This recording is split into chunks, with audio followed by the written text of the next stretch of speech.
Listen, James, thank you so much for doing this. I really appreciate your time. And it might be kind of a weird thing, but thank you for making me feel incredibly uncomfortable, but thoroughly entertained with Speak No Evil. Good, good. Oh, Well, entertained is important, yeah, you know. absolutely. But also the feels in an experience in the cinema is so important. Whether you Mm. kind of come out with, side splitting from laughing or kind of, tears streaming as well, having some kind of reaction to a film and to an experience is so important. And is that something, so before we go into music and stuff, something I wanted to talk to you about was about creating that specific type of atmosphere within a script and within a film, knowing how you want people to feel. Is that part of the creation for you? Yes, very much. I mean, I guess Hitchcock is probably my favorite director, and it's that with Hitchcock, it's that sort of conversation with an audience, Yeah. and the dance. It's almost like a dance, and yeah, that, and particularly when you're trying to make a film for the big screen, and and it's a film that you're hoping and they're promising a wide release. You want it to be, I think we've all got an imperative to try and.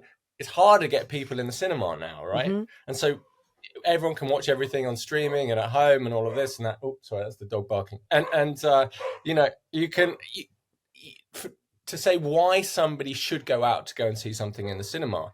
And with a film like this, you sort of go, okay, if you go out, you're going to get an experience. Mm. It's like a roller coaster ride, and that experience is going to be amplified more because you're in a group of people. Yeah. And that collective thing where you kind of cringe together and you're in the Yeah. dark and and you kind of laugh together and you scream together and all of that. And it's that I think you can't really bottle that. It's like live music, right? Yeah. It's you can't get it at home. Yeah. So and some films don't do that, but I think a film like this has an opportunity to do that, and I think you kind of got to try and scratch out as much of that as you can. But there's something kind of weirdly and beautifully addictive to I mean, you do it so well, where that the uncomfortableness that you feel, like the kind of dread, the oncoming, Mm. something is going to happen, and it's so clever, it's so brilliant, and you can just see this sort of slow kind of sort of almost tightening of things. It's brilliant. Oh, thank you. Well, it is the slow burn, and there's I think it was William Goldman that says, make them laugh, make them cry, but most of all, make them wait. Yeah. And it's that thing of like just keep them waiting. But it's really difficult because people are, particularly now. I've seen it. I've seen notes that people get from streamers, right, where Hmm. it's like, we need to have a big explosion in the first 2 minutes. We need to have this and that happening in the first 2 minutes, and this and that. And it's slightly insulting to audiences. I think people treat them with respect, but so it's that slow burn, slow incremental rise of tension. It's got to keep rising, and as long as it's not reiterative, as long as things are changing and building, it's fun. You take people on a journey, they engage and relate to the characters. I think that's key. You have to be able to go, okay, oh, I've been on holiday. Oh, I've met people like that. Do you know Mm. what I mean? And put Yeah. yourself in those shoes, and then you Yeah. go on the journey with them, and it becomes more fun. Well, I didn't realize that, the kind of, I guess the inspiration for this film was was the kind of the previous Yeah, Dutch incarnation of it, Dutch and Danish. Yeah, Dutch and Danish, and he wrote that based on an yeah, actual experience, that poor family that inspired him to write this film, yeah. who were lovely apparently. But yeah, but that's kind of, I like that he allowed his twisted imagination to take it Yeah, that yeah, far. completely. Um, I mean, yeah, I mean, we've all been in that situation where and like Paddy McAvoy's character, is yeah. like the guy that, and we all know people like this, that you go out and you're at a party and they're good fun for 10 minutes. And then after a while, you're like, oh, God, I need to move away. How can I get away from John? You know, because, or whoever, because they're just too much. Yeah, let alone spend a weekend in their farmhouse with them. Crikey. Yeah. Um, I mean, James, you mentioned James, and he's so terrifying in this film. He's so creepy, and he's so just like, oh, it's spine Mm. tingling and spine chilling. Yeah. You could tell he's just having the best time with this character. that fair? Yeah, I think that is fair. I mean, I think, but not indulgently. Mm. I think he's really focused. James, he's the most brilliant actor and the most professional actor, and it's all about. It's too, Paddy could quite easily tip into being caricature, and he always keeps it within the line of truth. And I think part of the reason why Paddy works so well is that up front, we used to talk a lot about red light, green light. So he'll do all these things that are slightly dodgy, but he's also fun and he's charismatic and he's mercurial and he's got all this kind of, and he can do stuff. He can make fire and he can take them foraging and he can do cool shit, and so it's not, if he was just this boorish kind of guy, this sort of boorish Boris Johnson type or something, nobody would be that interested, So it's like, I think he wake that balance, and particularly because they're Americans and in the sort of social encoding of how we all interact with each other, they're looking at him and they're going, okay, is he this sort of, is it just his crazy British sense of humor, or is he just a bit odd, and they can't quite read, in the ways that we often can't, Yeah. Where I mean, the music in it is brilliant. Yeah. Both a combination of the, the score that Danny and Sonder did, but also the needle drops. Genius. I'm never going to be able to listen to Eternal Flame in the same way ever again. Talk to me a little bit about kind of writing those specific moments into the script. Those have got to be cleared in advance because it's it's in the narrative, it's in the structure. Well, weirdly, I'd written in Eternal Flame and had it in mind, and I don't think we had cleared it, and it was slightly like, crap. And I think we were on set filming, and we got to a point where we're like, are we going to be able to clear this? And so Susanna Hoffs, that from the Bangles that wrote it, she is married to Jay Roach, who's a very big film director, and so I think Jason Blum had a kind of Hollywood conversation with them, a Hollywood and conversation. I love it. Yeah, and look, and sort of, they were very generous and enabled us to have it and make a deal, because otherwise I'd have been slightly screwed. So yeah, I mean, I kind of, there's something, I mean, the song is so brilliant, melodically, musically, it's such a, and I thought that kind of collision between that and that moment, and with Paddy, and him singing to Ben, and is he serenading him? What's going on? And the sort of queasiness of it all. I just thought, okay, I could not find a more perfect song. But also all of Paddy's songs in terms of the needle drops. Oh yeah, we've got Animal, Def Leppard, we've got Black Velvet. Black Velvet. So everything is slightly retro. With everything with Paddy is kind of slightly retro. It's like he listens to, an absolute 80s or something. Yeah. He's a throwback, on the TV, he's got Chuck Norris. He's got, video of Chuck Norris, playing. And so he's unreconstructed, and that's part of his whole, I want to go back to, this notion of men when men were men, kind of nonsense,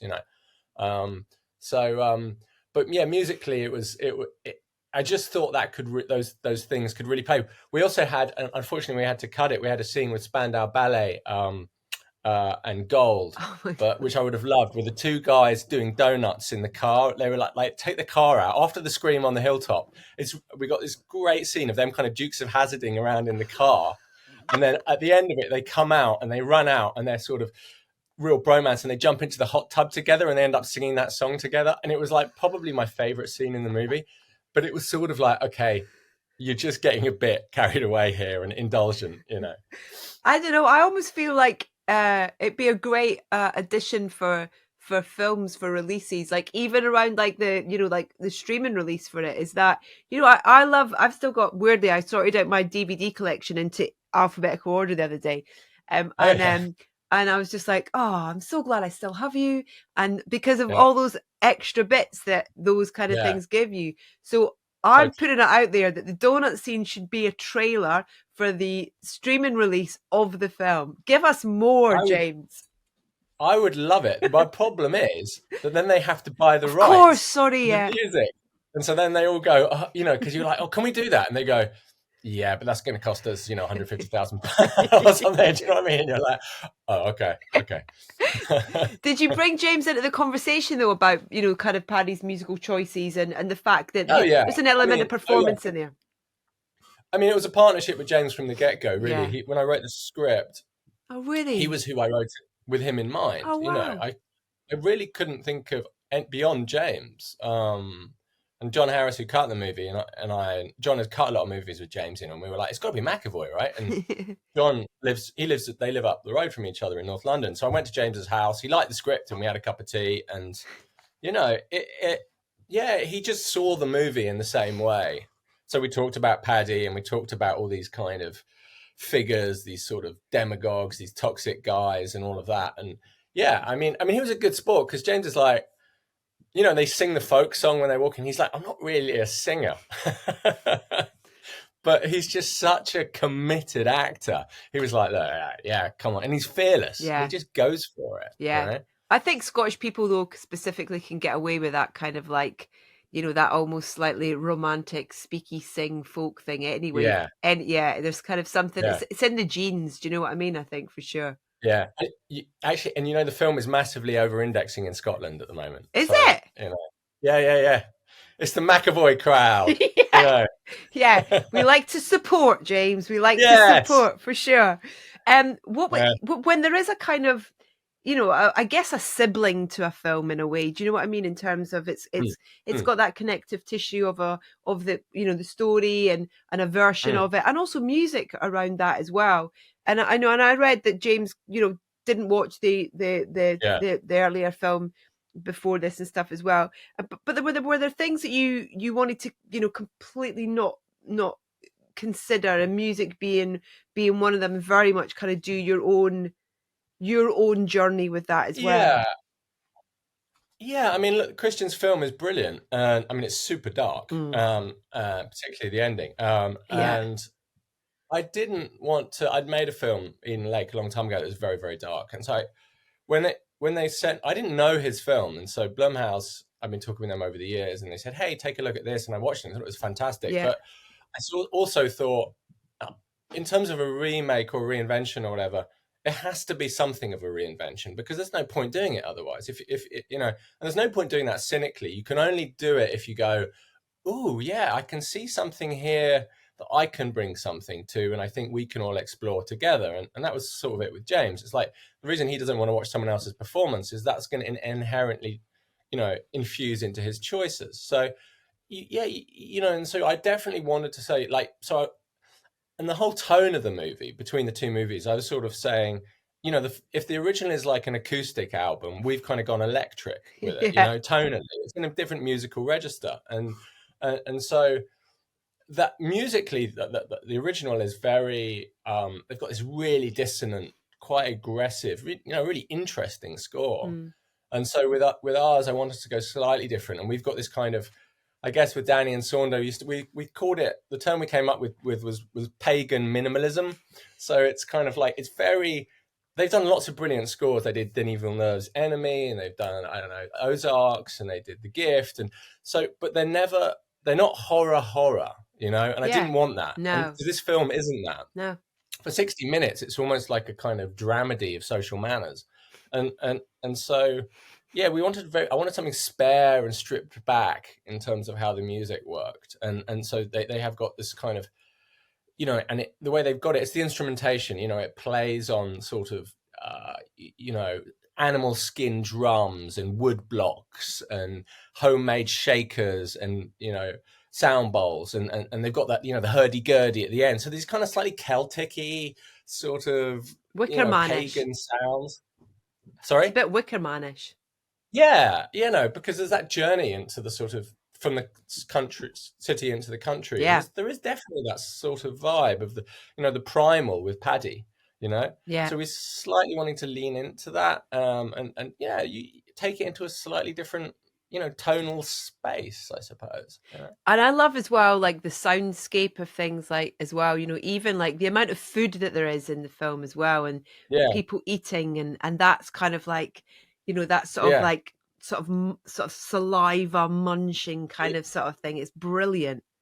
Oh, thank you. Yeah, no, I mean, and it's important that how the two textures play, because again, it has to be this kind of constant push and pull. So the soundscape and the musical scape is sort of saying, at one point, the slight sense of undercurrent of unease, but also then you'll have the sort of, the woodwind and the sort of nice sounds that kind of are bucolic and naturey, and then you've got the birds and the chickens and so it's definitely constantly pulling. Yeah. So never resolving and always flowing, until it finally breaks. Then it becomes full orchestration and full Yeah, I mean that's full on. that scene, the kind of the big sort of climactic scene around the house, and the everything about that is just so fascinating, and it really just kind of like sucks you in to that kind of like you're almost kind of looking behind you and all that kind of thing whilst you're Yeah, watching it, because you're trying to work out where they are in the house and where the other yeah. it's so kind of visceral and sort of, yeah, it's got a great impact. It's really great. And that's kind of like you say, like that build of the music and combined with everything else is just that it's like a real kind of crescendo almost. It's really Well, effective. thank you, because the film has had this slow burn and this kind of pressure cooker thing. So it's quite interesting watching it with audiences, because at the end, the tension is so held and built. They just want the release finally. So it's building and building and building. And so then when you have these moments of release, you can feel it with an audience, And in America, where everybody is much more sort of audience participatory. It's great, isn't it? Oh man, I mean, they are screaming at the screen, screaming and like cheering and like, applauding. It's nuts. Yeah. So, Yeah. we actually, with Ant, the little boy, I was at a test screening the other day, and not a test screening, media screening, and someone shouted out, "Go get him, Tiger!" I mean, what a performance from that young actor. And he'd never acted before professionally, Dan. Yeah, What? Amazing. It's his first ever professional job ever. It's crazy. I mean, to such an extent that when we screen tested him, I got in like the Alexa camera and a lot of crew all around him, because you know what it's like. Half the battle is, it's not just whether you've got the ability, but it's like, can you do it also with 50 people standing around and looking at you? And it's that, I mean, I couldn't. So we got him to do the scream on camera for his screen test. And he was so just in it, in the way that brilliant actors are in his own headspace. And you could just see in his eyes, he'd kind of gone, And so we were like, oh, it's got to give him the job. Wow, it's the tears. That moment with, oh my God, that is like, that I almost like felt like I didn't breathe.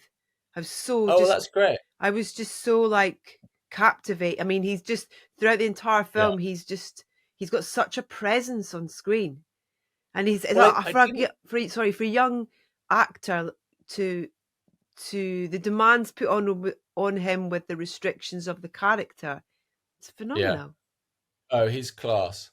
And I'm glad you said that about the tears, because there is this kind of catharsis at the end, this kind of like release of what happens, and these acts of violence. But the very end, I don't want it to be glib. It's not a Hollywood ending. When you see that and when you end with that image, there are consequences. It's not suddenly that everybody's going to be back at home, having a laugh.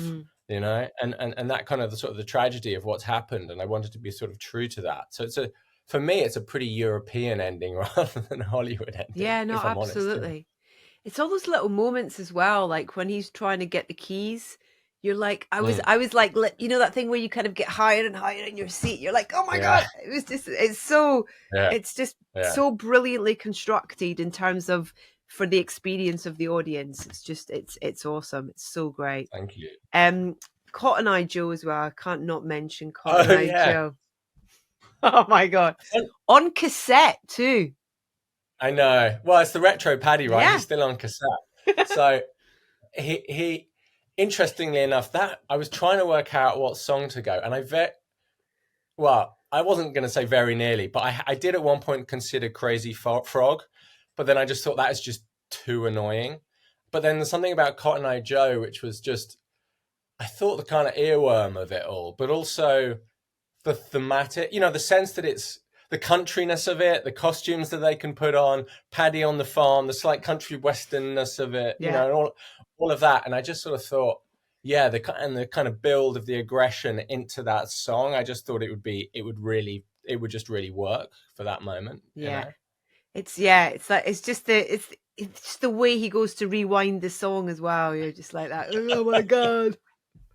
Yeah. It's like, oh my god, the tape's gonna get chewed up. It's like, what's gonna happen? It's like, Yeah, I mean, James was amazing in that scene, and you know how he played it, and mm, that's quite a long. You know, it's a really scenes like that are really long. You know, and it plays. You know, and that's what the actors enjoyed. A lot of scenes in movies now, James was saying, are about half a page, mm, and a lot of scenes in this movie are like 2 or 3 pages. So the actors can actually act like it's a play. They can get in the moment. We'd often run the whole scene, so they can really sort of play tennis with each other, and yeah, bounce off each other, and it becomes, and it's not just sort of indulgent. It's sort of like it's nourishing for them, but also I think it enables them to go to that place where you can get a camera on it and a long lens, and you can see what's going on in their eyes, and because they're so in it, and you mm. can pick up those tiny little moments. Well, yeah, it's that thing of giving it time, like that scene particularly, like the Mm, repetition of him making them do it again, and the yeah, uncomfortableness of that, and just the yeah, kind of like the weirdness of it all. It's just it's so great. Did you film in Gloucestershire? we did. Yeah, yeah, just a couple of about 20 minutes north of Gloucester. I'm Yeah, in a I'm in Stroud. it was. Are you? Mm, right now. Oh wow! Yeah. So I was like, oh, I wonder where it Oh was. yeah, yeah, yeah. It was brilliant, and we were very lucky with the weather, as you can see. So Mm. we got the wet the nice weather when we needed it outside, and then it really poured with rain when we were inside, which was fine. But it was interior and exterior, that farm, Amazing. So we were on location. We didn't create that, so Oh wow. that was really helpful. So that the farm is a character, Yeah, so it's that absolutely. sense of and those little rooms and low ceilings, and it creates that kind of, it's hard to quantify, but it does create that sense when you're on set, that everybody's feeling it and feeling the space and the camera and everybody. It's that sort of tightness and claustrophobia. I think it really helps build the atmosphere. Yeah, absolutely. It's like that. Like you think you know the layout, but then when that scene happens, you're kind of like, you're. Yeah, It's so yeah, great. yeah, yeah. I wanted to ask, like, over your kind of work and working across different films and thinking about Mm. how your journey and relationship with how you work with music and how and if that's changed and developed and yeah over film by film really. I think I've probably got more confident and maybe more relaxed. And I would say that generally just about, how I work. When I first started, I was a screenplay writer, and I kind of wrote my way into directing. And so when I first started on set with actors, it was kind of, it was a bit intimidating. And then you realize, well, actually, you're just talking the same language, this as an actor and as a writer and as a composer. Hmm. It's about and it's just different ways to explore the emotions of a scene and the meaning of a scene, and what it's about. And so in a sense, all those, as soon as you get to that point and you kind of go, okay, and just finding different language to do it. So yeah, I feel I've just become, yeah, a bit looser, I suppose. I do a lot of planning, but now I'm, more on set because I feel confident with the actors, and I can sort of, we can rehearse and dig into it, and it's just more of a play. Yeah, I think. because I was thinking Yeah, I back mean, to The Woman in Black, and mm, just mm, something you were saying earlier, it reminded me of that was the kind of how important it is for the music in Speak No Evil that it's got a kind of it's got a connective tissue through to the environment, that you were talking about the kind of mm, that music and the soundscape, and the nature and all that kind of thing. And mm. Women in Black felt exactly the same as you were really kind of uh it was so atmospheric and the music kind of was part of that storytelling, if that makes sense. Yeah, no, completely. I mean, the music of A Woman in Black is sort of playing some of the heart of the movie, or the grief, or the longing, and the sense of the afterlife, and all of that. And here it's playing the pagan, the landscape, the earth, all of that. But I think with music, for me, it's the best soundtracks. They're sort of. I mean, I don't know. There are exceptions. Like if I look at Morricone is just so amazing and so sort of frontal, Mm. and so there, but brilliantly there. But I don't like soundtracks that lead. Yeah. I like them to sort of lead the emotion and sort of Mickey Mouse it and sort of overly kind of tell you How what to you should feel. think. Yeah. Yeah, do you know what I mean? And so I like the sort of here in this the more minimalist approach where it's there and you're kind of feeling it, but it's not in any way slapping you in the face. So Yeah, I don't know, absolutely. it's personal taste, but I got quite excited when I was just looking at what, the world of IMDb and what it says is kind of coming up in your world. And there's a project that you've got that it says you're writing called The Loch, which I'm like, oh, that oh, looks, I mean, that's well, that's a long ago. The Lock, oh, yeah. okay. I don't know that that's what I'm going to be doing next. I Okay. mean, to be honest, I don't know what I'm doing next, but I do think that world is fascinating, and I've got Mm. with a couple of kind of writer friends Yeah. that idea of I do think that notion of exploring British mythology, you know, and doing it in an intelligent way and making thrillers that can be set in this country is really Yeah. rare. Yeah. People just don't do it. I mean, Edgar Wright does it, but not many people do it, and Yeah. it's like there's so much, and so much landscape, so much, lore, so much stuff there that we can. And the Americans are brilliant at mythologizing their worlds. And there's so much history.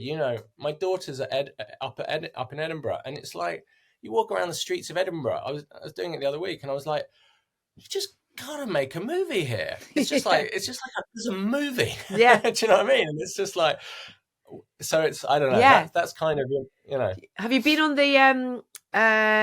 there's an amazing walk tour that you can do about on the Royal Mile, because there's an underground city underneath there that they basically built when the plague happened. They literally built a new city on top, and you can go down and all the streets are all kind of oh it's wow. mental. Oh, I must do that. Yeah, Yeah, yeah, it's so fascinating. And yeah, the fact that it's on like a dormant volcano and stuff like that, it's like yeah, it's great stories. And all the yeah, yeah. witchcraft and all that kind of stuff as well. It's like, I think one of the first women that was kind of burned at the stake, a woman called Janet Lawson, who used to um say that there was healing qualities from the stream that came down from Arthur's seat and stuff. And they're going, who is this woman? Let's get rid of her. And it's all, Oh there's wow. so many kind of just in that one contained area. It's like, Yeah, yeah, yeah, yeah. No, it's fantastic. mm, Well, no, I will yeah. I'll research deeper. There's a little tour for you to go when you go and visit her next up in Edinburgh. Um, Before we go, I've got we're putting together a playlist of Mm, pieces of music from film that our guests love and mm, recommend. So I wondered mm, if you would be so kind as to suggest a mm. piece of music that you love from film. That could be a needle drop, it could be a piece of score that we can add to the playlist from you, if you wouldn't mind. Yeah, I would. I've got one that I love so much that I actually sort of stole it and put it in a TV show that I did. So it's from Jean-Luc Godard's Le Mépris, Contempt, and it's the composer's Georges Delarue, and it's a piece called my French is poor, but it's Camille, Hmm. or Camille as we would say, Yeah. and it's just the most. It's a short piece. It's probably only 3 minutes long. A cue. I mean, the whole score is great, but it's just I listen to it on a loop again and again and again. There's two or three pieces of music I listen to. There's a bit of Philip Glass, there's a bit of Morricone that I listen to when I'm writing, Yeah. and this is one. This is one of these pieces, and it's most people will be familiar with all the Morricone and the Philip Glass, but probably fewer familiar with this. And just a beautifully, it's a heartbreaking piece of music. It's brilliantly scored, but it just has such emotion within such a small frame. Amazing. What a great recommendation. I love it. That's perfect. Thanks, James. What is Okay. next? You don't know yet, or you just I don't. I'm sort of reading a lot of stuff and I'm writing something. I mean, I'm really interested in this world of Speak No Evil, not or the world of social.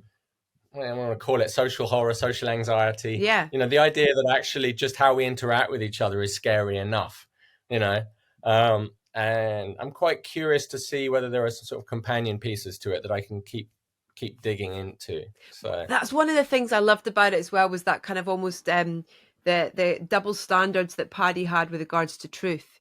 In terms of how yes, he's constantly, constantly encouraging the truth out of people, and yeah, looking for the truth as well, but clearly kind of not not able to share, or not willing to share his own truth, just his version of it, sort of thing as well. I find that fascinating.